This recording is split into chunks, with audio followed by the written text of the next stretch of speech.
Hello, everyone out there, and thank you for stopping by. This is Ed Trimnell broadcasting to you from Cincinnati, Ohio. In this video, we are going to talk about intellectual rock bands of the 1980s.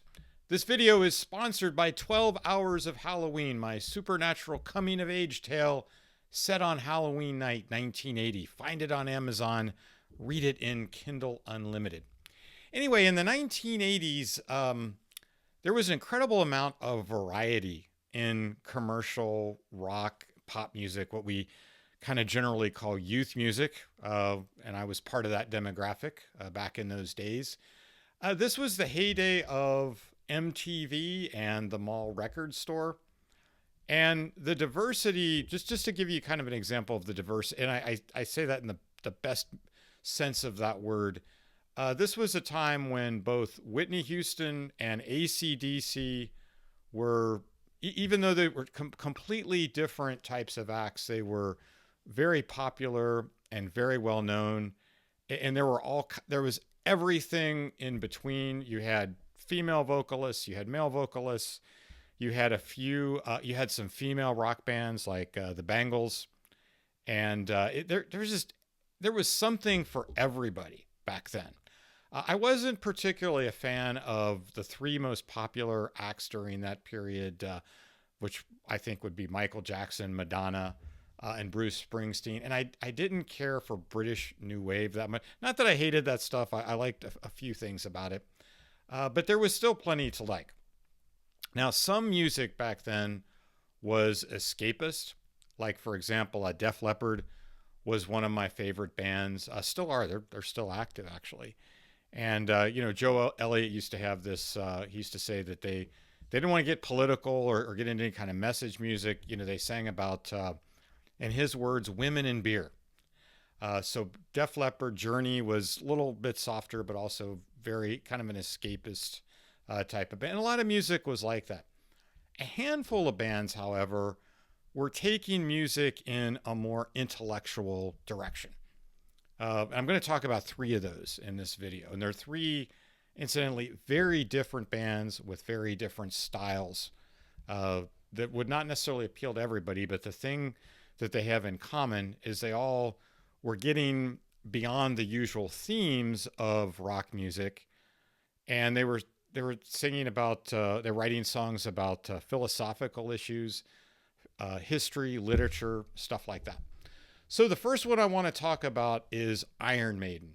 Now, Iron Maiden is often misunderstood by people who are not familiar with the band largely because of the macabre imagery on the album covers, especially the first couple of Iron Maiden album covers that came out, like the one that was entitled Killers, for example.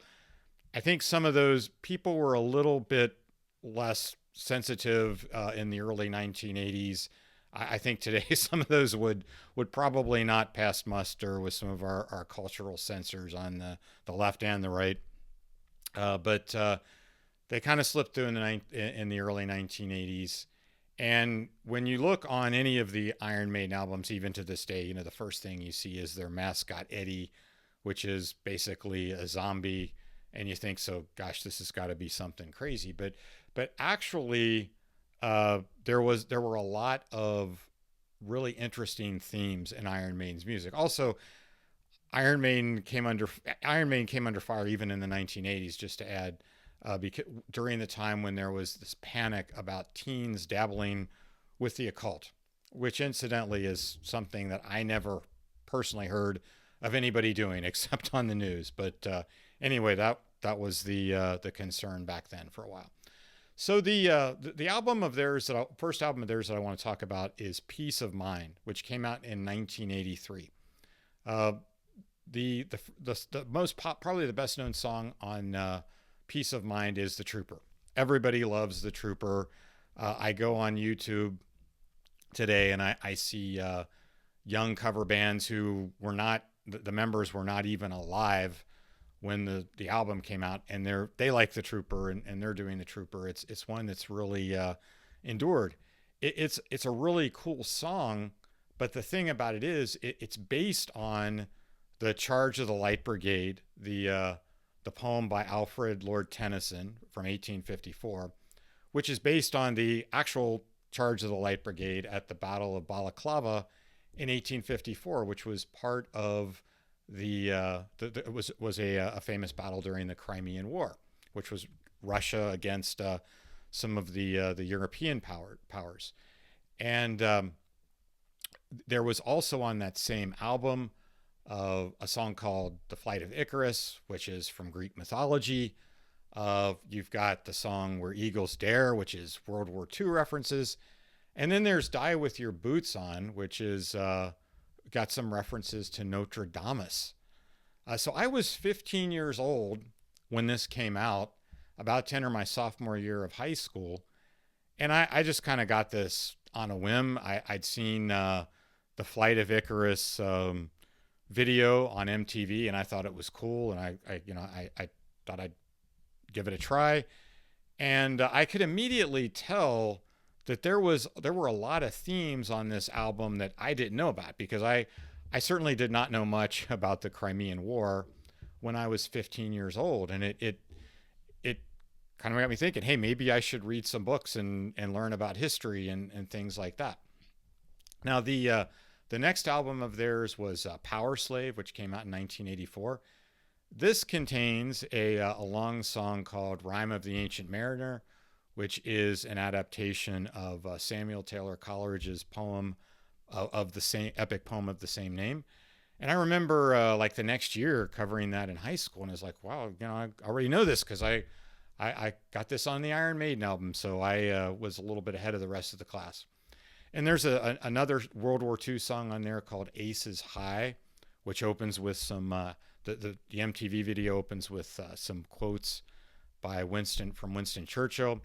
And then finally, there's 2 Minutes to Midnight, which is about the arms race between the West and the Soviet Union and the doomsday clock, nuclear proliferation, which is no longer the fashionable concern that it once was, but it was certainly something that a lot of people, right up to the President of the United States, was concerned about at that time. So this is that's just Iron Maiden, and that's just a sample. That's the two albums of theirs that come to mind. Now, Iron Maiden, of course, was a heavy metal group. The next group that I want to talk about is another one of my favorites, Kansas, which is a completely different kind of group. I guess you would classify Kansas as progressive rock, but they're a lot softer. If you know both these groups, Kansas is nothing like Iron Maiden, and vice versa. Their main songwriter throughout most of their period, they're one of these bands that's been around forever, and the personnel has changed, but I'm talking about the original lineup here. Kerry Livgren was, or he's still alive to the best of my knowledge, an evangelical Christian. And at times, the lyrics on Kansas albums were explicitly religious by the standards of rock music. And I was not necessarily opposed to that, but it wasn't something that I was expecting to get in rock music. And I remember when I got the Vinyl Confessions album in 1982, and at this point I was just 14 years old. And I could the Christian themes in it are relatively they're thinly disguised. They're pretty much out there. In fact, that album was it got an award from the Christian Music Association or something like that. And it was maybe a little bit too far in that direction. I think at their best, Kansas sang about philosophical issues. And this was another way in which they were a contrast to what most rock bands were doing during that era. I think that their best album, where they kind of struck a balance of philosophical issues without going too far in the evangelical direction, was probably Point of No Return, which came out in 1977. And that was also, I believe, their most commercially successful album. Sold 4 million copies in the US. That's my favorite Kansas album. But as far as a literary theme that they got into in one of their albums, on their debut album, there's this song called Journey from Maribyrnong. And I remember the album came out in 1974. I got it about 10 years after that. And I heard the song Journey from Maribyrnong. And I had, I didn't know what this was about. I thought it was just Kansas doing something weird.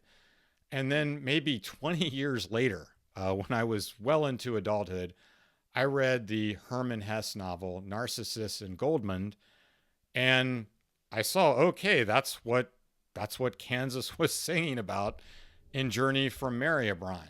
And it's just amazing how I remember back to this song I got in a rock album, and it was singing about this Hermann Hesse album. Who would have thought at the time? And if we're talking about intellectual rock bands in the Gen X era, especially in the 70s, 80s, and even beyond, no conversation on this topic would be complete without mentioning Rush.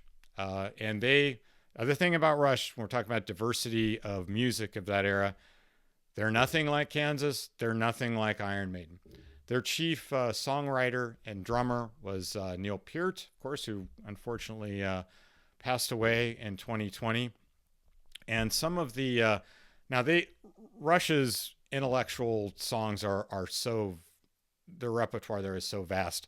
I could do several videos on that, but just to give you kind of a taste, they've got the Xanadu, which is another song about another epic poem from Samuel Taylor Coleridge, Kubla Khan. There's Ayn Rand references in the album 2112, and in the song Anthem on Fly By Night. Now, when I was first listening, I did go through a little bit of an Ayn Rand stage myself in college in the 1980s. But when I first heard this music, I had no idea who Ayn Rand was. I was curious about Ayn Rand as a result of listening to this music, and so I read some of her books later on. There are historical themes, Bastille Day, which is about the French Revolution, the Manhattan Project, which is about World War II. There's many more. And there's a lot of philosophical themes in Rush songs as well. One of the big ones I remember just as kind of timely, just as I was entering high school in the fall of 1982, the Signals album came out. And there was this song on there, Subdivisions, which is about, youthful alienation in what Rush called the mass production zone and the subdivisions, like the song says. Now, I had a basically positive high school and adolescent experience, but who as a teenager has not felt alienated and misunderstood at some point? And the key thing to what really impressed me, the Signals album, because of when it came out, was my introduction to Rush. And what really struck me there was that other bands were not digging that deep, and certainly not in the same way.